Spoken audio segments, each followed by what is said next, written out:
homies, we fuck with the FEDDY. Sit your ass down, buckle up and get ready. James A and Hammy, the editor and Eddie. She asked for the dick, but I gave her the FEDDY. Alright, welcome back. Today we're going to be talking about Federalist 4, which is a continuation of papers 2 and 3 regarding the dangers of foreign force and influence. This paper was published on November 7th of 1787 and was written by John Jay. So in Federalist 3, John Jay argued that a federal government would be best at protecting the nation from just causes of war, particularly in relation to treaty management and national security.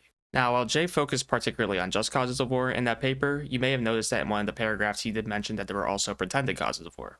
And basically, the gist of Federalist 4 is to go into more depth about those pretended causes of war and why a federal government would be better at protecting the nation against those as well. So his first argument is basically an evaluation of human nature, saying that nations will invite war whenever they think that there is something for them to gain. It is too true, however disgraceful it may be to human nature, that nations in general will make war whenever they have a prospect of getting anything by it. Nay, absolute monarchs will often make war when their nations are to get nothing by it, but for the purpose and objects merely personal, such as thirst for military glory, revenge for personal affronts, ambition, or private compacts to aggrandize or support their particular families or partisans. These and a variety of other motives, which affect only the minds of the sovereign, often lead them to engage in wars not sanctified by justice or the voice and interests of his people. So Jay is alluding to the history of absolute monarchs over in Europe and argues that these monarchs have initiated wars for self-aggrandizing or self-serving reasons. As opposed to fighting a war for the sake of national preservation, they disregard any notion of collective consensus or justice to wage a war for riches and glory at the cost of their citizenry. To use more discrete examples, some of the absolute monarchies of the 17th and 18th centuries included the kings of the House of Bourbon in France, such as Louis XIV, 15th, and 16th, Peter the Great of Russia, Charles VII of Sweden, Frederick I of Prussia, and several others. As a matter of fact, absolute monarchies were the predominant mode of European government leading into the age of nationalism and republicanism that were kick-started in the late 18th century by movements like America's Declaration of Independence and the French Revolution. To better address Jay's point, we can use Louis XIV as an example. Several wars were initiated under his reign, including the War of Devolution, the Franco-Dutch War, the 9 Years' War, and several others.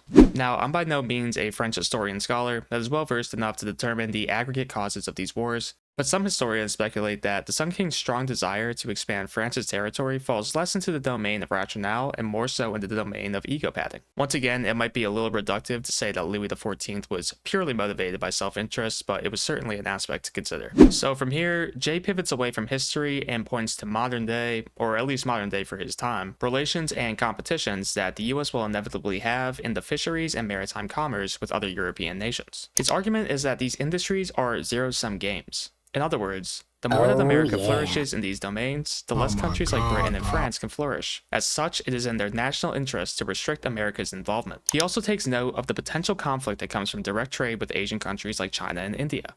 If America is able to directly trade with these countries, it would be advantageous to the economy, as they can essentially cut out the European middlemen who could inflate the prices of the previously monopolized foreign goods supply. Obviously, these European trade proxy countries wouldn't be too happy about this. To use a more discrete example, Jay mentions that a couple of these countries have some territorial leverage at their disposal. Spain thinks it convenient to shut the Mississippi against us on the one side, and Britain excludes us from the St. Lawrence on the other. Nor will either of them permit the other waters, which are between them and us, to become the means of mutual intercourse and traffic. Basically, Jay's concern is that these foreign policy decisions could set the stage for war. From here, he goes on to explain why a federal government would be better at handling these disputes in a more tranquil and diplomatic manner. If you read Federalist 3, this first argument is going to sound very similar. Basically, Jay just reiterates that a federal form of government is naturally going to appoint the most able men to government positions, simply due to having a larger pool of talent. One government can collect and avail itself of the talents and experience of the ablest men in whatever part of the Union they may be found. It can move on uniform principles of policy. It can harmonize, assimilate, and protect the several parts and members, and extend the benefit of its foresight and precautions to each. In the formation of treaties, it will regard the interest of the whole, and the particular interest of the parts as connected with that of the whole. It can apply the resources and power of the whole to the defense of any particular part, and that more easily and expeditiously than state governments or separate confederacies can possibly do, for want of concert and unity of system. It could place the militia under one plan of discipline, and by putting their officers in a proper line of subordination to the chief magistrate, will, as it were, consolidate them into one corps, and thereby render them more efficient than if divided into 13 or into 3 or 4 distinct independent companies. Jay uses the United Kingdom as an example by saying that the British militia would be significantly less powerful if England, Wales, and Scotland had their own separate armies or navies. By uniting, they become one of the most powerful militias in the world. So why would it be any different in the US? Apply these facts to our own case. Leave America divided into 13, or, if you please, into 3 or 4 independent governments. What armies could they raise and pay? What fleets could they ever hope to have? If one was attacked, would the others fly to its succor and spend their blood and money in its defense? Would there be no danger of their being flattered into neutrality by its specious promises, or seduced by a too great fondness for peace to decline hazarding their tranquility and present safety for the sake of neighbors, of whom perhaps they have been jealous, and whose importance they are content to see diminished? Basically, what Jay is trying to say is that Confederate militias are naturally going to have less material and human resources at their disposal. He also mentions that in the case that one of these confederacies go to war with, say, a country in Europe, there's no guarantee that the other neighboring confederacies would come to the warring confederacy's aid. As a matter of fact, depending on the relationship that these American confederacies have with one another, they may actually decide to remain neutral or even ally themselves with the European countries if they determine that it's advantageous to them. So to better illustrate his point, Jay asks the following question. How and when, and in what proportion shall aids of men and money be afforded? Who shall command the allied armies? And from which of them shall he receive his orders? Who shall settle the terms of peace?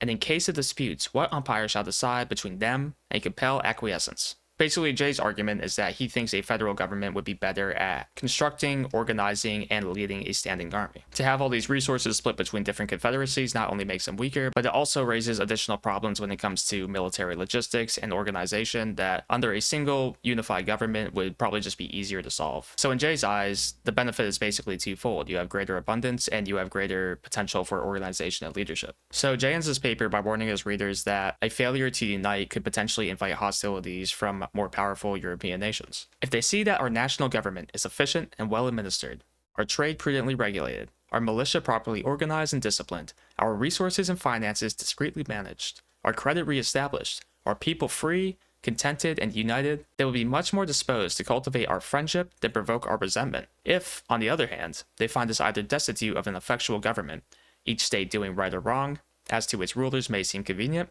or split into 3 or 4 independent and probably discordant republics or confederacies, one inclining to Britain, another to France, and a third to Spain, and perhaps played off against each other by the 3, what a poor, pitiful figure will America make in their eyes? How liable would she become not only to their contempt, but to their outrage? And how soon would dear-bought experience proclaim that when a person or family so divide, it never fails to be against themselves? So yeah, it's basically Federalist 4, so let's segue into the commentary portion of the video. So the first thing that Jay talks about is human nature, and it's a pretty popular point of discussion, especially in conjunction to political philosophy. You know, when it comes to figuring out the best way to govern and the most ideal political systems, the idea of human nature naturally gets brought up a lot. And as such, it was discussed quite prominently, you know, by some of the big political philosophers of the Enlightenment era, you know, guys like Hobbes, Locke. If you remember in Federalist 2, when we explored the idea of natural rights, you remember that Thomas Hobbes had this theory of the state of nature, which is kind of like this almost utopian or ideal state of human nature. And ideally, humans would be able to kind of like remain in that state of nature. But the fact of the matter is that malicious individuals who are, you know, going to take advantage of others do exist, and there's no denying that reality. And to use some analogs closer to Jay's time, it was an idea that was actually talked about by James Madison, as well as Thomas Paine, who was a British supporter of both the American and French revolutions, as well as a political theorist in his own right. Paine's big claim to fame is his essay Common Sense, which is actually a very prominent essay that was read by a lot of American colonists and founding fathers, and kind of helped motivate their decision to declare independence from Britain. And in the first few pages, I can't remember the quote verbatim, but Paine does talk about how if human beings were perfect creatures, we wouldn't actually need government. Government is more or less a measure or a necessity to account for some of the more malicious or imperfect or flawed aspects of human nature. And James Madison very much had a similar sentiment, and he actually goes into more detail about what he believes the relationship between human nature and government is in Federalist 51, which is one of the more prominent Federalist papers. And I won't get into too much detail into 51 because we'll get there eventually, but he makes some really interesting arguments about how the founding fathers thought about human nature in conjunction to constructing the Constitution, more or less saying how civil government is a apt reflection of human nature as a whole, and why certain mechanisms such as checks and balances are needed to protect from human beings' more malicious inclinations. Now, as for the specifics of this paper itself, Jay obviously leverages the human nature argument particularly in relation to warfare. pointing to the absolute monarchs of Europe and basically saying,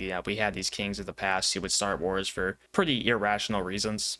Sometimes they would do it out of ego or pride or glory or personal riches. And it led to, the devastation of European societies or the loss of countless lives of European citizens. And even though the idea of rationality and logic was a really big theme during the Enlightenment, the founding fathers were also very realistic about the fact that, humans are not purely rational creatures, and there are going to be instances of leaders and governments around the world starting wars for relatively ridiculous reasons, I guess you could say, or to use his terminology, unjust reasons. And I mean, hell, even if you look at some more recent examples, we still see a lot of wars that are initiated for unjust reasons, even in an age where there's more, liberal democracies and Republican form of governments around the world. To use America, for example, I think a lot of people would consider the wars in Iraq and Afghanistan to be irrational. A lot of people may consider the war in Vietnam to be irrational, for example, or unjust. And as of the recording of this video, it hasn't happened yet, and I'm not sure if it will happen, but there's some speculation that Donald Trump may be wanting to strike Iran, so there may be a war between the United States and Iran happening sometime this year. So as it currently stands, it doesn't seem like a very rational thing to do, but I digress. So the next thing I want to talk about is the inevitability of foreign policy disputes and why a federal government would be better at handling them. So like Jay mentioned in the paper, as America continued to economically develop, it would inevitably become more involved in, say, the fisheries and maritime commerce, as well as trade with Asian countries such as India and China, which are naturally going to conflict with some of the economic aspirations of powerful countries in Europe, like France, Britain, and Spain. And while these conflicts on the surface may not necessarily start a war right away, they can certainly increase tensions, and if handled in a reckless way, could certainly lead to another conflict, which is the last thing that the United States needed, considering that their economy was in shambles following the War of Independence. So, like I mentioned earlier on, Jay basically leveraged the same argument from Federalist 3, saying that a federal form of government will naturally elect and appoint the most suitable individuals for high government office. As such, by aggregating the greatest talent, you'll naturally have the most able men to handle some of these foreign policy affairs. Another thing that's important to consider too is that if America was confederated and there was, maybe 3 or 4 different independent nations, each one of them would have their own foreign policy deals and treaties with other nations. And naturally, if one of them doesn't really handle it in a very diplomatic or tactful manner, it could potentially invite war. And it would likely be bad for all the confederacies as a whole, even if all of them haven't declared war with, say, a European adversary. But yeah, I already talked about that in my last video in more detail, so I think you guys kind of get the point. He's more or less just trying to reinforce that idea there. And so the last thing I want to talk about is the idea of disunion and how it increases the threat of conquest and foreign influence. And I feel like I probably don't need to persuade you guys too much on this one. I think it makes a lot of sense, especially from the resource perspective. At the end of the day, the more resources and individuals you have to allocate for a militia, the better off you're probably going to be. By coming together as a single nation, you're naturally just going to have a more robust military, which naturally gives you more robust national security. If you study the War of Independence, you'll know that the American struggle, it was very much a war of attrition. And the fact of the matter is that the Continental Army likely would have lost if they didn't receive any support from the French. Basically, what I'm trying to say here is that America barely scraped by in the war of attrition when all 13 states were united and fighting for the same cause. So for them to break off and start different confederacies for wars that could potentially happen in the future would probably not be wise, especially given that America's economy was not doing well following the war. And regardless, it just wasn't as wealthy as some of the European nations. It's important to remember that just because America is incredibly economically prosperous now, that was definitely not the case in the late 18th century. I wouldn't go as far as to say necessarily that the country was like destitute or poor, but we definitely were not the economic powerhouse that we are nowadays. But yeah, I think Jay makes a good point because, if America was confederated and one of the confederacies happened to get into a war with a European country, that means that European country could potentially cede land from America, become more resourceful, and naturally attribute to their strength, while the other neighboring confederacies aren't necessarily well suited or prepared to propel any other initiatives of conquest or hostility. Not to mention, if the different confederacies happen to ally with different European countries, say one allied with Britain, one allied with France, one allied with Spain, it could potentially further embolden those countries to want to cede those territories and make it part of their country, which would basically completely destroy the whole American revolutionary project to begin with. So realistically, the best way to repel that threat is to unite. By having the 13 states come together, they have the largest amount of land, they have the most amount of people, and they have one federal government that can set up the structure of a standing army and basically optimize the potential of a national militia. And to use a more contemporary hypothetical example, say that a few states on the West Coast, say like Washington, Oregon, Nevada, and California, decide to secede from the Union for whatever reason. Not that this would ever happen, but